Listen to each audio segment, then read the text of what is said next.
Si Dieu dit que je leur ferai, quand ils ont parlé à mes oreilles, ça veut dire que si tu dis des bonnes choses, il fera aussi comme tu as dit à ses oreilles. Amen. Amen. Et si Dieu dit, mon fils, j'ai fait la provision, c'est un exemple que je donne, de la guérison pour toi. Et tu as été guéri depuis 2000 ans à la croix. Qu'est-ce qu'il faut que tu répètes? Merci Seigneur de ce que tu as pourvu, je suis guéri. Amen. C'est ce qu'il te demande. Mais la réalité, c'est que tu souffres. C'est pourquoi il dit que la réalité nous tue. Mais la vérité, c'est ça qui nous sauve. Amen.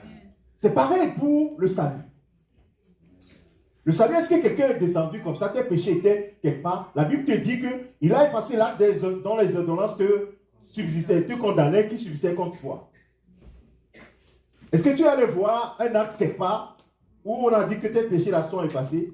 Tu as cru, n'est-ce pas? Et pourquoi le reste, tu ne crois pas au reste des Écritures?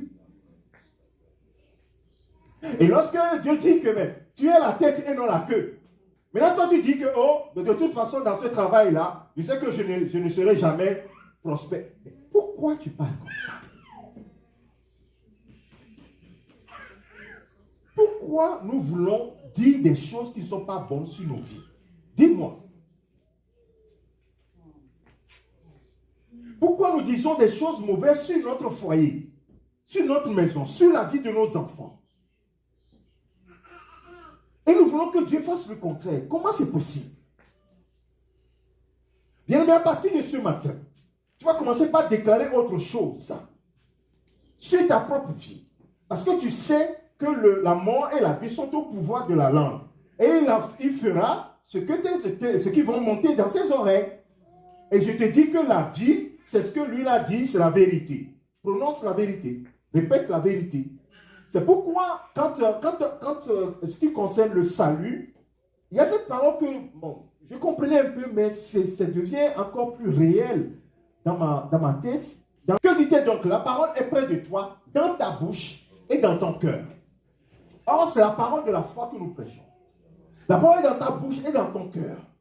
Alors, pour que tu sois sauvé, écoute ce que la parole de Dieu dit, verset 9. Si tu confesses du temps, pourquoi tu dois toujours parler? Pourquoi Dieu ne va pas voir dans ton cœur que tu crois et puis c'est tout? Il faut que tu parles. Parce qu'il faut que l'Esprit prenne ce que tu vas dire pour faire la transformation sur ta vie. Mais oui, frère. C'est vrai. Il faut que la parole sorte pour que l'Esprit puisse... Ce qui s'est passé dans Genèse, ça doit s'opérer dans ta vie.